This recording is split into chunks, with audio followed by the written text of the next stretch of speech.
حرمت کو گھر والوں کی زبان ہی پتہ چلا تھا کہ یزدان کا غصہ اس کے نامل ہوتے وقت بھی بہت سخت ہوتا تھا، تب بھی کوئی اس کے قریب جانے یا آگے آنے کی کوشش نہیں کرتا تھا۔ لیکن یہ الگ بات تھی، سب نے بھی اس چیز کو نوٹس میں رکھا تھا کہ جیسے ہی حرمت یزدان کے قریب جاتی اس کا غصہ ٹھنڈا ہو جاتا۔ ساری بگاڑ کے پیچھے جس کا ہاتھ تھا وہ اب صوفے پر آنکھیں موندے بیٹھا سامنے موجود ٹیبل پر ٹانگیں رکھے ہوئے تھا۔ اس کی آنکھیں بند تھیں اور دبائیاں پیر اضطراب بر کیفیت میں بھی وہ مسلسل ہلا رہا تھا، جیسے ابھی بھی بہت غصے میں ہو اور خود پر کنٹرول کرنے کی کوشش کر رہا ہو۔ حرمت کو اس وقت وہ کہیں سے بھی ایک پاگل انسان نہیں لگا تھا۔ اچانک اسے بھی یزدان سے خوف محسوس ہونے لگا تھا۔ اسے سمجھ نہیں آ رہی تھی کہ یزدان کی ایسی کیفیت کیوں ہو جاتی ہے، وہ اس قدر اگریسو کیوں ہوتا ہے۔ اسے نہیں پتا تھا کہ یہ شخص دیوانہ وار اس سے محبت کرتا ہے۔ اگر اسے پتہ چل جاتا تو اپنی قسمت پر رشک کرتی۔ حرمت کے کراہنے کی آواز پر یزدان نے جھٹکے سے آنکھیں کھول کر اس کی جانب دیکھا تھا۔ حرمت نم آنکھوں کے چہرے کے ساتھ چہرے پر تکلیف کے آثار لیے اپنا پاؤں پکڑے زمین پر بیٹھ گئی تھی۔ یزدان اسے روتا دیکھ بھاگ کر اس کے قریب آیا تھا۔ کیا ہوا؟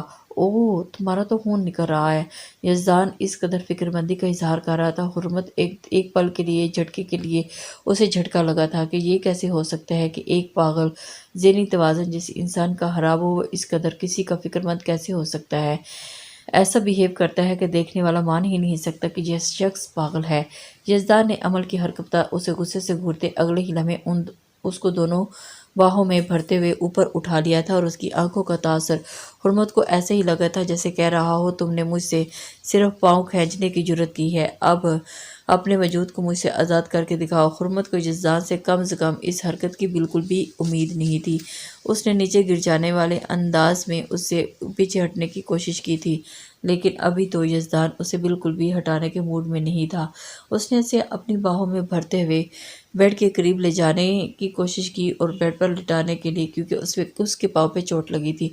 حرمت اس کی گرفت سے اپنا پیر نکالنا چاہتی تھی، مگر یزدان کے تاثرات اس کا خون رگوں میں ہی منجمد کر کے رہ گیا تھا۔ میں ٹھیک ہوں۔ یزدان کو پاؤں میں موجود کانچ کے چھوٹے سے ٹکڑے کی جانب ہاتھ بڑھاتا دیکھ کر حرمت نے ملتجی انداز میں اسے کہا تھا، لیکن یزدان کو کون سمجھانے والا تھا۔ یزدان اس قدر فکر مند تھا کہ وہ حرمت کے پاؤں سے وہ کانچ کا ٹکڑا نکالنا چاہ رہا تھا۔ ناخنوں سے بری طرح دبوچ کی تھی۔ یزدان بہت ہی تحمل سے اس کے پیر سے کانچ کا چھوٹا سا ٹکڑا نکال کر زخم والی جگہ پر خون روکنے کے لیے ہاتھ رکھا تھا۔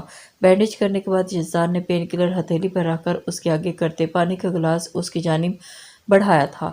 حرمت کو اس وقت سامنے کھڑے اس شخص پر اس قدر غصہ آ رہا تھا کہ اس کا دل چاہا تھا کہ یہی گلاس اٹھا کر اس کے سر پر دے مارے جو اس چوٹ کا ذمہ دار ہے، اور مجھے نہیں لگتا کہ یہ ایسے بھی کر سکتا ہے۔ اور مجھے نہیں لینی آپ کی دوائی، پہلے چوٹ دیتے ہیں اور پھر اس کے بعد میڈیسن دیتے ہیں، خود ہی چوٹ لگا کے اور خود ہی مرہم لکھنے بیٹھ جاتے ہیں۔ اسے وہ شخص کہیں سے بھی پاگل نہیں لگ رہا تھا۔ اس کا اس قدر نارمل بیہیو حرمت کی سوچ سے بھی آگے تھا۔ بینڈیج کرنے کے بعد یزدان نے پانی کا گلاس اس کے آگے بڑھایا تھا اور دل چاہا تھا کہ یہی گلاس اٹھا کر اس کے سر پر دے مارے، اور جو اس چوٹ کا بھی ذمہ دار تھا۔ حرمت کو اس قدر اس پہ غصہ آ رہا تھا کہ وہ اپنے آپے سے باہر ہونے کی کوشش کر رہی تھی، لیکن پھر کسی وجہ سے وہ خاموش ہو جاتی تھی، کیونکہ وہ نہیں چاہتی تھی اس کی وجہ سے اس کی طبیعت بگڑ جائے، اور وہ اس سے گلاس لینے سے بالکل انکاری تھی۔ لیکن وہ بھول چکی تھی کہ مقابل اس وقت اس کی بھابھی نہیں تھی جو گھٹنوں میں اس کی منتیں کرتی، بلکہ یزدان رحمانی تھا جسے منتیں کرنا آتا ہی نہیں تھا۔ یزدان نے گلاس سائڈ پر رکھتے حرمت کو کچھ سمجھنے کا موقع دیے بغیر اس کے قریب آتے بہت ہی نرمی سے اس کا جبڑا اپنی گرفت میں لیتے ہلکا سا اس کے ہونٹوں کو وا کرتے ہی میڈیسن اس کے منہ میں رکھ دی اور گلاس کا پانی اس کے منہ میں انڈیل دیا تھا۔ حرمت تو ایک لمحے کے لیے بالکل ہی ہڑبڑا کر رہ گئی تھی، اسے اس ابتداء کی بالکل بھی اس سے توقع نہیں تھی۔ اپنی طرف سے یزدان نے حرمت کا جبڑا انتہائی نرمی سے تھاما تھا، مگر اس کی نرم گرفت بھی حرمت کا جبڑا اچھا خاصا ہلا گئی تھی۔ تم پاگل ہو گئے ہو کیا؟ یہ کیا طریقہ ہے کسی کو میڈیسن دینے کا؟ ایڈیٹ! حرمت اپنی عدلی غصے بھرے انداز میں آتی یزدان کو کھا جانے والی نظروں سے گھورتے ہوئے بولی، جبکہ یزدان کے اوپر اس کی کسی بات کا بھی اثر نہیں ہو رہا تھا۔ یزدان کو اس وقت صرف اور صرف اس کے زخم ٹھیک کرنے کی ٹینشن لگی ہوئی تھی اور وہ اسی کو ٹھیک کرنے کے عہدے میں سوار تھی۔ اٹھ کر چلتی پھرتی نظر آؤ، میرا اصل پاگل پن تم تب دیکھو گی۔ یزدان کا چہرہ حرمت کے بے انتہا قریب تھا۔ اس کی گرم سانسیں حرمت کو اپنا چہرہ جھلساتی محسوس ہوئی تھی۔ اس کا گمبھیر لہجہ حرمت کے تن بدن میں سنسنی دوڑا گیا تھا۔ حرمت کو لگا تھا کہ یہ شخص بالکل پاگل نہیں ہے، نہیں، یہ پاگل ہو ہی نہیں سکتا۔ ابھی وہ یہی سوچ پائی تھی کہ یزدان کی اگلی حرکت نے اسے سوچنے کے قابل بھی نہیں چھوڑا تھا۔ وہ حیران اور یک ٹک اسی کو دیکھ رہی تھی اور اس کی آنکھوں کے سامنے جو منظر چل رہا تھا اسے دیکھ کر تو اسے سمجھ ہی نہیں آ رہی تھی۔ حرمت کو کچھ سمجھ نہیں آ رہا تھا کہ یہ سب ہے کیا۔ یہ شخص پاگل تو نہیں مگر کوئی جادوگر ضرور تھا جو اسے بری طرح سے اپنے سحر میں جکڑ رہا تھا۔ شاید یہ شخص اسے اپنے حصار میں قید کر کے اپنا دیوانہ بنانا چاہتا تھا۔ نہیں ہو سکتا، یہ پاگل نہیں ہے، اور پاگل شخص ایسا تو نہیں ہوتا۔ ضرور کچھ ایسا ہے جو یہ شخص سب سے چھپا رہا ہے۔ آخر ہے ایسا کیا؟ حرمت کو اب اس کی پرسنالٹی میں ایک تجسس سا پیدا ہو رہا تھا اور وہ اس کو جاننے کی کوشش کرنے کے لیے اپنے مائنڈ میں کچھ پلان بنا رہی تھی۔ اگر انہوں نے مجھے پوچھ لیا تو مجھے ایسا کیوں لگا؟ حرمت جو بہت جوش میں آ کر صدام کو کال کرنے لگی تھی، یہ خیال آتے ہی اس کا چہرہ حیا سے سرخ ہوا تھا۔ میرے خدا، یہ شخص خود پاگل ہے یا نہیں؟ مجھے ضرور پاگل کر دے گا۔ کیا کروں میں؟ کیا اس کے ڈاکٹر سے بات کروں؟ مگر رپورٹس کے مطابق تو اس کی دماغی حالت ٹھیک نہیں ہے، پھر وہ ایسا کیسے کر سکتا ہے؟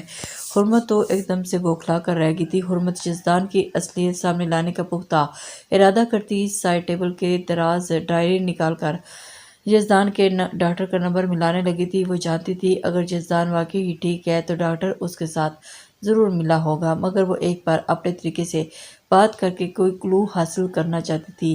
یہی وجہ تھی کہ اس نے یزدان کے ڈاکٹر کو کال ملائی اور اس سے بات کر کے یزدان کے بارے میں حقیقت دریافت کرنے لگی۔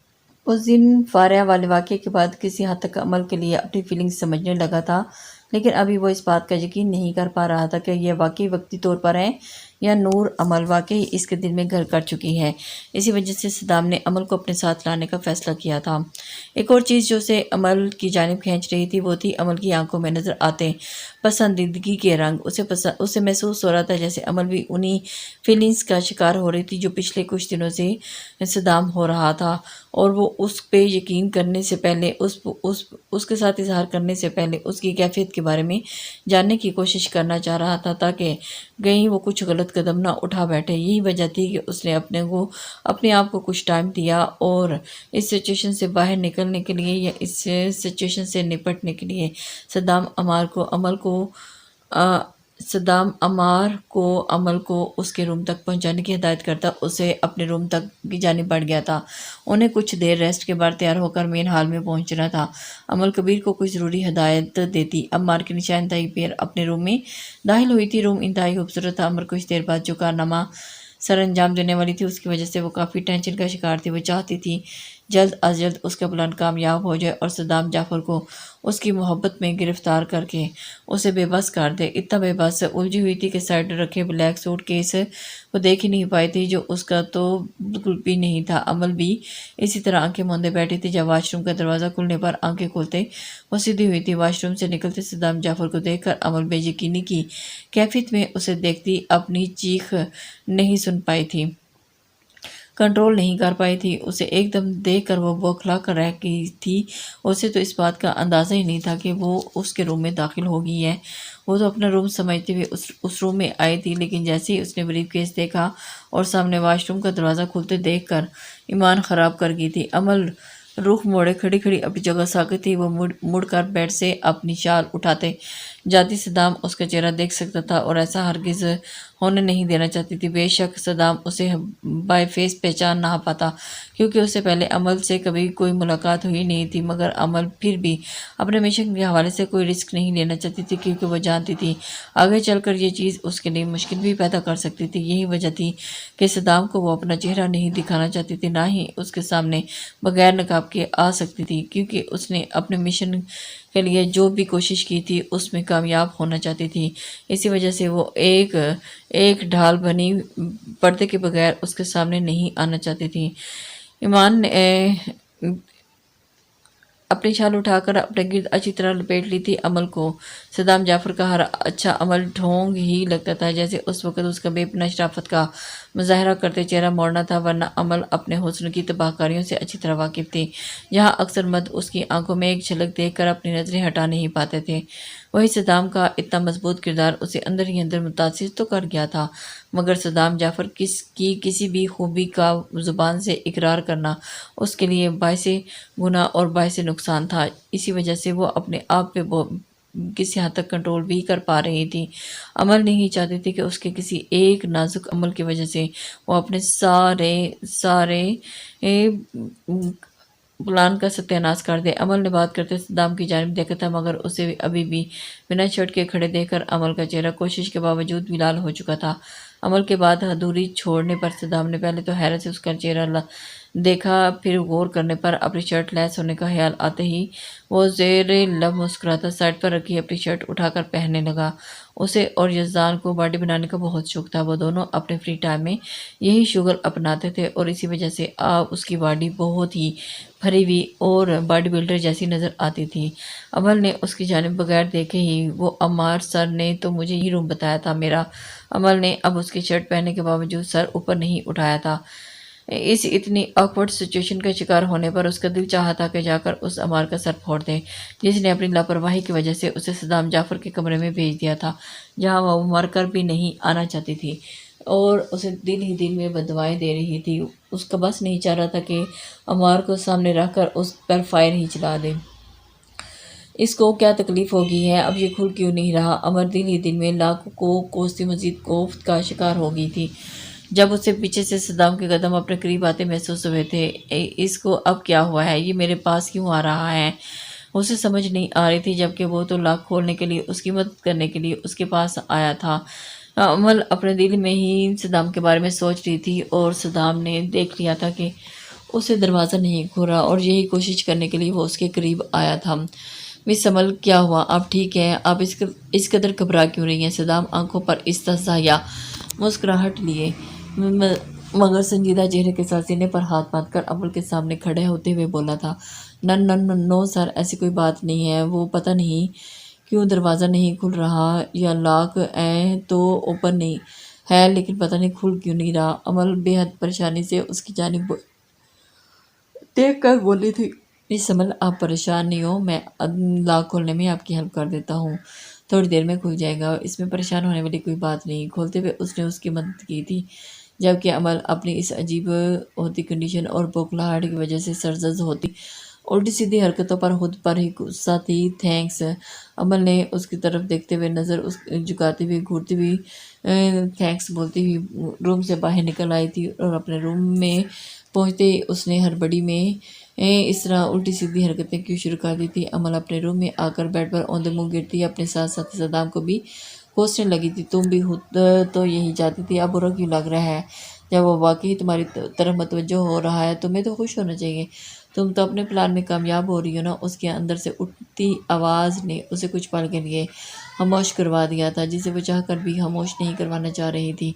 اس کا بس نہیں چل رہا تھا۔ صدام کو اپنی طرف بڑھتے ہوئے دیکھ کر اس کے دل کی بے چینیاں اور بڑھتی جا رہی تھی اور یہی حال عمل کا بھی تھا، لیکن وہ اپنے ضمیر کو چپ کروانے کی کافی حد تک کوشش کر رہی تھی، لیکن یہ تو ممکن نہیں تھا۔ محبت ایک جان لیوا زہر ہے جو جس کو لگ جائے وہ پی کے ہی رہتا ہے اور اس میں اپنے آپ کو کھو دیتا ہے انسان۔ عمل کا دماغ اپنی سوچوں میں الجھ کر اس وقت اس قدر کھو چکا تھا، وہ بھول چکی تھی کہ اب بھی اسے صدام کے خلاف ایک اور چال چلنی تھی۔ موبائل کی وائبریشن پر ہوش میں آتے عمل جلدی سے سیدھی ہوئی تھی۔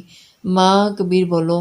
ہاں کبیر بولو۔ اوکے ٹھیک ہے، بڑی خواہش آج پوری ہونے والی تھی۔ عمل آج کے ایونٹ میں صدام کے پیش کیے جانے والے پروجیکٹ کی فائل اور تمام ڈیٹا جو صدام نے پچھلے 2 مہینے کی دن رات محنت سے تیار کیا گیا تھا، وہ سب بہت ہوشیاری سے چرا چکی تھی، اور اب وہ کبیر کے ہاتھوں یہ ڈیٹا صدام کے بزنس مخالفین تک پہنچا کر صدام کے بزنس کو ہر طرح سے نقصان پہنچانا چاہتی تھی، اور یہ کر کے اس نے صدام کو ایک بہت بڑا نقصان پہنچانا تھا، اور اسی وجہ سے وہ اس کے پاس جاب کے لیے آئی تھی۔ عمل نے حد درجے کوشش کر کے اس کی سارا ڈیٹا چرا لیا تھا، اور اب وہ کسی اس کبیر کے ہاتھ وہ اس کے مخالف کو بھی پہنچا چکی تھی۔ سر، آپ کا شرٹ ٹھیک نکلا۔ صدام جعفر کے سٹاف میں سے کوئی انسان ان کے خلاف کام کر رہا ہے جس نے آج کی میٹنگ میں صدام جعفر کی پروجیکٹ فائلز اور ڈیٹا چوری کر کے ان کے مخالفین تک پہنچانے کی کوشش کی۔ آپ کے کہنے کے مطابق اگر بر وقت ایکشن نہ لیتے تو دشمن اپنی سازش میں کامیاب ضرور ہو جاتا۔